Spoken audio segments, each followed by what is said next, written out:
नमस्कार विद्यार्थी मित्रांनो, श्री शंभू महादेव देवस्थान ट्रस्ट फुरसुंगी संचालित न्यू इंग्लिश स्कूल फुरसुंगी। मी श्री काळे BS इयत्ता 9वी गणित ऑनलाईन क्लासमध्ये तुम्हा सर्व विद्यार्थी, शिक्षक आणि पालक यांचे मी मनापासून सहर्ष स्वागत करत आहे। मित्रांनो, आज आपण मॅथ्स पार्ट 2 म्हणजेच गणित भाग 2 यामधील प्रकरण पहिले सुरू केलेला आहे। त्याचा एक तुम्हाला व्हिडिओ पहिला भाग म्हणून पाठवलेला आहे। त्या पहिल्या भागामध्ये आपण बिंदू, रेषा, प्रतल आणि बिंदूचे निर्देशक माहीत असतील तर त्या दोन बिंदूमधील अंतर कसं काढलं जातं हे आपण व्हिडिओद्वारे छानपैकी अभ्यासलेलं आहे। शिवाय दिलेल्या संख्या रेषेवरील बिंदूचे निर्देशक कसे ओळखायचे हे पण आपण अभ्यासलेलं आहे। मित्रांनो, आजच्या व्हिडिओमध्ये आज आपण फक्त दरम्यानता, त्यालाच आपण बिटवीनेस म्हणजे काय हा अतिशय नवीन घटक आहे आणि तो आज आपण समजून घेऊया। चला पाहूया, आजच्या व्हिडिओमध्ये जाणून घेऊया दरम्यानता, त्यालाच इंग्लिशमध्ये मित्रांनो बिटवीनेस म्हणतात। आता मित्रांनो, आज हा घटक थोडंसं मी निसर्गामध्ये तुम्हाला घेऊन हा घटक समजावून देणार आहे। चला, मी एक 3 झाडं घेतलेली आहेत आणि ते तिन्ही झाडं एकाच रेषेत आहेत। बघा, हे तिन्ही झाडाचं निरीक्षण करा। हे तिन्ही झाडं एकाच रेषेत आहेत। आता आपण काय करूया, या झाडांना नावं देऊया। पहिलं झाड आहे त्याला A नाव देतो मी, दुसरं झाड आहे B आणि तिसरं झाड आहे C। नंतर मी काय करणार, A आणि B मध्ये ही जी दोन झाडं आहेत त्याच्यामध्ये अंतर किती आहे ते मोजणार। ते मला मिळालं 5 मीटर। त्यानंतर B आणि C मध्ये अंतर, ह्या दोन झाडामध्ये अंतर किती आहे ते मी मोजलं, ते अंतर मला मिळालं 8 मीटर। मग मला सांगा मुलांनो, झाड A आणि झाड C यामधील अंतर किती आहे ते पण आपण मोजूया। बघा बरं, ह्या दोन झाडामधील अंतर मी तुम्हाला आकृतीमध्ये दाखवलेलं आहे आणि ते किती आहे बघा, 13 मीटर आहे। आता याची मी काय करतो, गणितीय मांडणी करतो आणि त्याच्यावरून मला काय सांगायचं आहे ते तुमच्या लक्षात आलं असेल। डिस्टन्स AB म्हणजेच झाड A आणि B मधलं अंतर 5 मीटर आहे। डिस्टन्स BC किती आहे, 8 सेंटीमीटर आहे। आणि डिस्टन्स AC म्हणजेच झाड A आणि C ही जी दोन झाडं आहेत ना त्यामधील अंतर 13 मीटर आहे।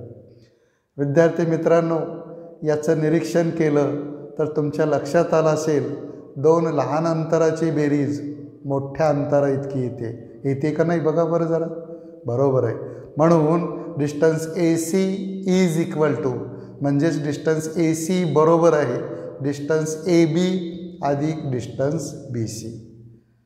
बघा बरं, झाडाच्या द्वारे आपण काय केलं, ॲक्टिव्हिटी केलेली आहे आणि ह्या ॲक्टिव्हिटीच्याद्वारे आपल्याला काय दिसून आलं, डिस्टन्स AC बरोबर डिस्टन्स AB अधिक डिस्टन्स BC।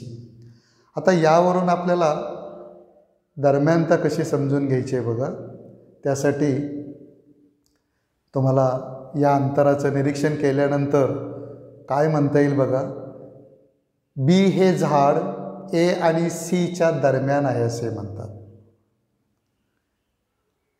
तसेच A, B, C ही तिन्ही झाडे एक रेषीय आहेत असे म्हणतात। याचाच अर्थ जेव्हा दिलेल्या त्या झाडांचा जर आपण विचार केला, दोन झाडामधलं अंतर, जी अंतर आहे ते आपण मोजली आणि त्या दोन अंतरांची बेरीज हे शेवटच्या दोन झाडाच्या अंतरा इतकी आली आणि म्हणून ते तिन्ही झाडं एक रेषीय आहेत। आणि मित्रांनो, यालाच आपण दरम्यानता असे म्हणतो। यावरून तुमच्या लक्षात आलं असेल, जर एखादा बिंदू किंवा एखादं झाड इतर दोन झाडाच्या दरम्यान आहे असं जर आपल्याला म्हणायचं असेल तर त्या झाडापासून शेवटची जी दोन झाडं आहेत त्यामधलं अंतर मोजायचं आणि त्या दोन अंतराची बेरीज जर शेवटच्या दोन झाडाच्या अंतर इतकी आली तर मधलं जे झाड आहे ते इतर दोन झाडाच्या दरम्यान आहे असे म्हणतात. याचाच अर्थ नेहमी लक्षात ठेवा, दरम्यानता म्हणजे याचा अर्थ इतर दोनच्या मध्ये असणारं जे वस्तू असेल किंवा आपण भूमितीच्या साहाय्याने जर पाहिलं तर बिंदूचा आपण विचार करणार आहोत. तर मला वाटतंय या उदाहरणाद्वारे तुमच्या दरम्यानता लक्षात आली असेल की दरम्यानता असण्यासाठी एक महत्त्वाची अट तुमच्या लक्षात आला असेल, ते एक रेषीय असले पाहिजेत.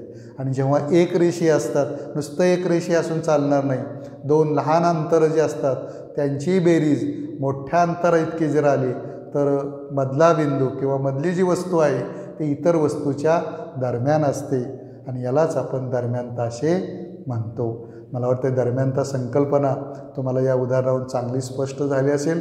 तरी देखील आपण काय करूया, आपल्या पाठ्यपुस्तकाच्या आधारे एक 3 बिंदू घेऊन ती दरम्यानता आपण समजून घेऊया. जर बिंदू P, Q, R हे बिंदू एक रेषीय भिन्न बिंदू असतील तर मला सांगा त्यांच्या आकृत्या, त्यांची शक्यता किती प्रकारे असू शकते ते जरा आकृतीकडे बघा. पहिली शक्यता, एक आकृती मी दिलेली आहे पहा, त्याच्यामध्ये तिन्ही बिंदू एक रेषीय आहेत, परंतु एक रेषीय जर असेल तरी त्या बिंदूचं स्थान तुम्हाला प्रत्येक वेळेस वेगवेगळं दिसेल. पहिल्या आकृतीत पाहिलं असेल तर बिंदू Q हा P आणि Rच्या दरम्यान आहे. बघा, म्हणजे दोन्हीच्या मध्ये आहे. ही एक शक्यता असू शकेल. आता दुसऱ्या आकृतीचं निरीक्षण करा. आता मी बिंदू बदललेला आहे. बिंदू R हा P आणि Qच्या दरम्यान असू शकेल. अजून तिसरी शक्यता काय असू शकेल, बिंदू P हा उरलेले जे दोन बिंदू आहेत म्हणजेच R आणि Q यांच्या काय असेल, दरम्यान असेल. म्हणजे मला सांगा, जर 3 बिंदू एक रेषीय असेल तर किती शक्यता असू शकतील, 3 शक्यता असू शकतील. याचाच अर्थ प्रत्येक बिंदूचं स्थान आपल्याला वेगवेगळ्या प्रकारे मांडता येईल आणि म्हणून अशा प्रकारे आपल्याला तिन्ही बिंदूचं स्थान हे दरम्यानताच्याद्वारे आपल्याला दाखवता येतं. आता जरा थोडंसं पहिल्या आकृतीकडे पाहूया. Q हा बिंदू P आणि Rच्या दरम्यान आहे आणि तेव्हाच लक्षात ठेवा डिस्टन्स PQ आणि डिस्टन्स QR यांची बेरीज ही कोणा इतकी येते, डिस्टन्स PR इतकी येते.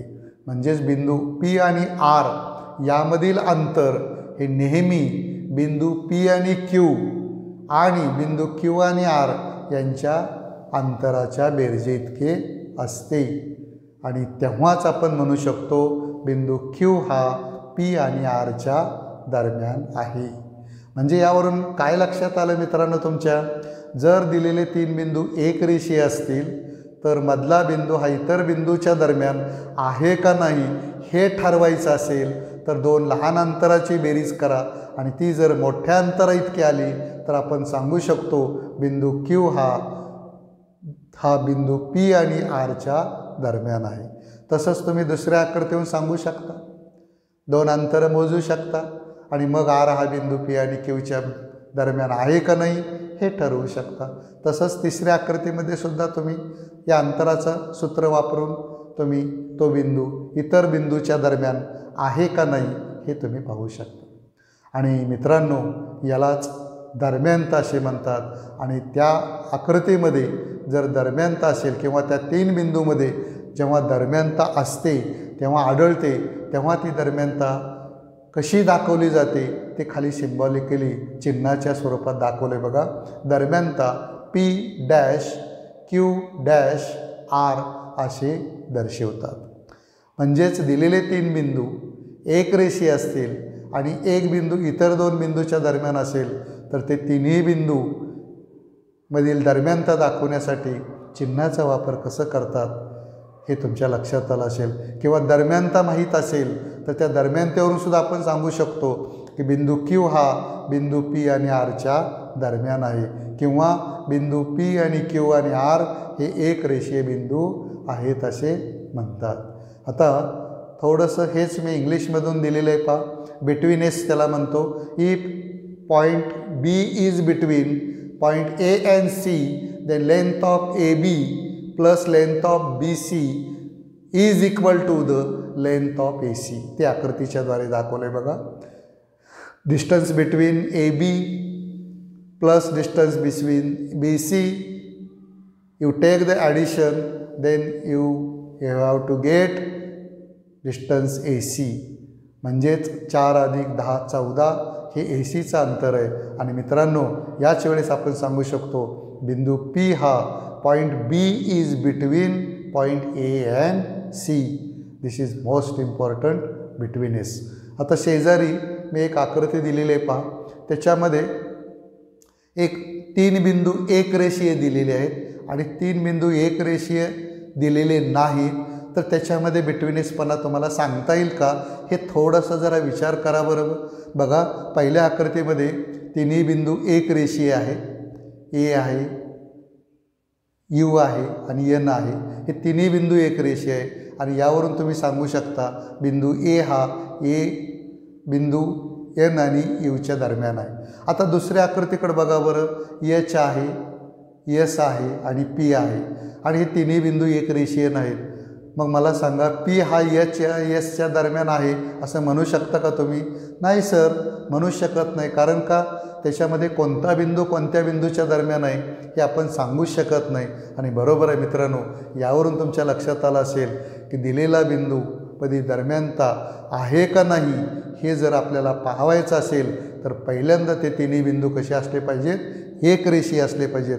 आणि जोपर्यंत एक रेषीय बिंदू असू शकत नाही तोपर्यंत त्याच्यामध्ये आपण दरम्यानता ठरवू शकत नाही. याचाच अर्थ आपण लक्षात घेऊया, जेव्हा त्या 3 बिंदूमध्ये दरम्यानता असते तेव्हा ते तिन्ही बिंदू एक रेषीय असतात मित्रांनो. आणि जेव्हा ते एक रेषीय असतात तेव्हा त्यांच्यामध्ये दरम्यानता असते. हे दोन्हीमधला संबंध आपल्या लक्षात आला असेल. चला आपण आता पुढे जाऊया. आता थोडंसं स्वाध्याय समजून घेऊया आपण. खाली दिलेल्या माहितीवरून कोणता बिंदू इतर 2 बिंदूच्या दरम्यान आहे हे ठरवा आणि दिलेले बिंदू एक रेषीय नसतील तर तसे लिहा. आता मला सांगा, 2 प्रश्न तुम्हाला याच्यात विचारलेले आहेत. पहिल्यांदा तुम्हाला कोणता बिंदू इतर 2 बिंदूच्या दरम्यान आहे हे ठरवायचं. आता हे जेव्हा ठरवायचे त्यावेळेस मित्रांनो, आता मी आकृती दिलेली नाही तुम्हाला. आता आकृतीविना मला हे ठरवायचं आहे. सोपं आहे सर, अतिशय सोपं आहे. मी काय करणार, 2 लहान अंतर कुठलीही घेणार. चला 2 लहान अंतर कोणती घ्या. डिस्टन्स PR 7 आहे आणि डिस्टन्स QR किती आहे, 3 आहे. यांची बेरीज करा, किती आली, 7 आणि 3 10. मग मोठा अंतर PQ इतकं येतं आहे का बघा. बरोबर आहे सर, याचा अर्थ याच्यामध्ये दरम्यानता आहे. आता याच्यामध्ये जर दरम्यानता असेल तर कोणता बिंदू कोणत्या बिंदूच्या दरम्यान आहे हे कसं ठरवायचं हे जरा आपण उदाहरण सोडवूनच पाहूया जरा. चला पहिलं उदाहरण सोडवून पाहूया. डिस्टन्स PQ बरोबर 10. प्रश्नपत्रिकेमध्ये जे दिलेलं पहिलं उदाहरण आहे त्याच्यातल्या दिलेल्या बाबी आहे तशा लिहूया. डिस्टन्स PR अधिक डिस्टन्स QR, 2 लहान अंतराची मी बेरीज केली, ती किती आली बघा, 10 आली. आणि त्यावरून तुमच्या लक्षात काय आलं, तुम्ही परीक्षेमध्ये याला विधान 1 विधान 2 म्हटलं तरी चालेल. विधान 1 व 2 वरून RHS same, therefore LHS also same.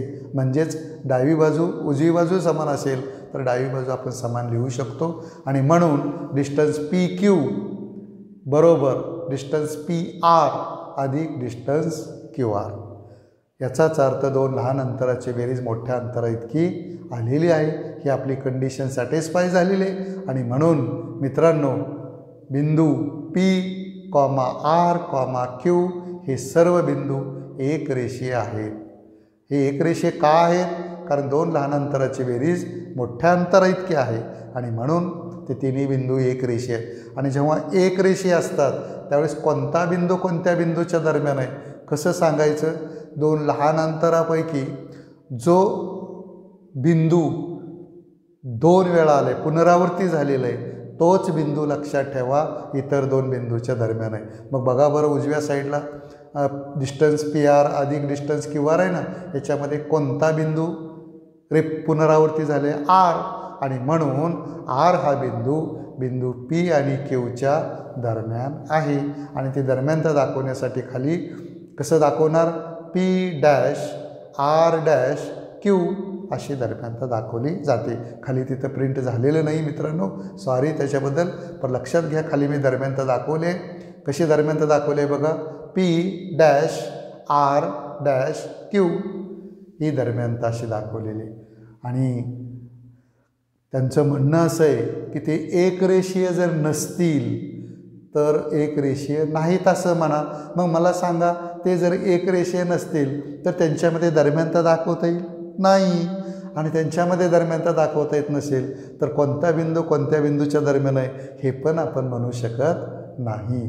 म्हणजेच याचा अर्थ तुमच्या लक्षात आला असेल, त्या बिंदूमध्ये दरम्यानता जर असेल तर ते बिंदू नेहमी एकरेषीय असतात, आणि जर एकरेषीय नसतील तर त्यांच्यामध्ये दरम्यानता असू शकत नाही. हे तुमच्या मनामध्ये एक निष्कर्ष तयार झाला. चला आपण आता काय करूया? दुसरा प्रश्न. बाकीचे प्रश्न तुम्ही मित्रांनो सहज घरी सोडवू शकाल आता या पद्धतीनं. आता दुसरा प्रश्न काय बघा? आकृती काढा. आता मी काय केलं बघा, आकृती काढायची आहेत आणि 3 प्रश्न विचारलेले. आता पहिला प्रश्न काय बघा? जर A-B-C आणि लेंथ ऑफ AC बरोबर 11, लेंथ ऑफ BC बरोबर 6.5, तर लेंथ ऑफ AB बरोबर किती? आता मी काय केलं आहे, तुम्हाला 2 कामं दिलेली आहेत. एक, तुम्हाला आकृती काढता आली पाहिजे, म्हणजेच एक रेषीय बिंदू असलेले ते 3 बिंदू दाखवावे लागतील. आता बघा बरं, मला त्यासाठी दरम्यानता दिलेली आहे. कोणता बिंदू कोणाच्या दरम्यान आहे हे पण मला दिलेले आहे. बिंदू B हा A व Cच्या दरम्यान आहे. चला एक रेषा काढूया. बघा आकृती कशी काढायची. एक रेषा काढूया. त्यासाठी दिलेली दरम्यानता आहे. ते दरम्यानता अगोदर मला घ्यावी लागेल आणि त्यानुसारच मला आकृती काढावी लागेल. आता आकृती काय बघा, एक रेषा काढा. एक रेषा काढल्यानंतर त्या रेषेवर मी काय करतो, 3 बिंदू घेतो. आता 3 बिंदू कोणते आहेत ते बघा. A, B, C हे 3 बिंदू घेतलेले आहेत. आणि हे 3 बिंदू घेऊन मी डिस्टन्स AC बरोबर डिस्टन्स AB अधिक डिस्टन्स BC हे मला त्या अंतरावरून दिसतंय पहा. त्यानंतर आता अंतर किती आहेत बघा. डिस्टन्स AC बरोबर 11 आहे, ती किंमत मी ठेवली. डिस्टन्स AB आहे तसंच, अधिक डिस्टन्स BC 6 पॉईंट किती घेतलं आहे 5. चला पुढची स्टेप पाहूया. देअरफॉर म्हणून 11 वजा 65 बरोबर डिस्टन्स AB, आणि म्हणून डिस्टन्स AB बरोबर 11 वजा 6.5 म्हणजेच अंतर किती आलं सांगा. डिस्टन्स AB बरोबर 4.5. म्हणजेच आपण आकृती काढली, आकृतीवरून आपण किमती ठेवल्या आणि त्याच्यावरून ठरवलं की डिस्टन्स AB बरोबर 4.5 हे अंतर कसं काढायचं फॉर्म्युला वापरून, ते या उदाहरणादाखल मी तुम्हाला समजावून दिलेलं आहे. आता दुसरं आणि तिसरं उदाहरण तुम्हाला या पद्धतीनं सोडवता येईल, कारण तुम्हाला सूत्र माहीत आहे. दरम्यानता जेव्हा असते त्यावेळेस मोठ्या अंतर हे नेहमी 2 लहान अंतराच्या बेरजे इतकं तुम्ही दाखवू शकता सूत्र मांडून. आणि मग सूत्रात काय करा, दिलेल्या प्रश्नातल्या किमती ठेवा, पक्षांतर करा आणि जी किंमत काढायची आहे ती किंमत तुम्ही काढू शकता. अशा प्रकारे 2 मार्काचं मित्रांनो आपल्याला परीक्षेमध्ये उदाहरण विचारलं जातं. आता तिसरा प्रश्नसुद्धा ओपन एंडेड होता पहा. त्याच्यामध्ये तुम्ही आकृती काढायची आणि दरम्यानता दाखवायची आहे. खूप सोपा प्रश्न आहे. अशा प्रकारे तुम्ही स्वाध्याय सोडवू शकता. धन्यवाद. आपण इथंच थांबूया मित्रांनो. वारंवार माझे तुमच्याकडं नवनवीन व्हिडिओ छोट्या छोट्या घटकाचे येत आहेत. तुम्ही माझ्या BS काळे सर या यूट्यूब चॅनलला सबस्क्राईब करायला मित्रांनो विसरू नका. धन्यवाद.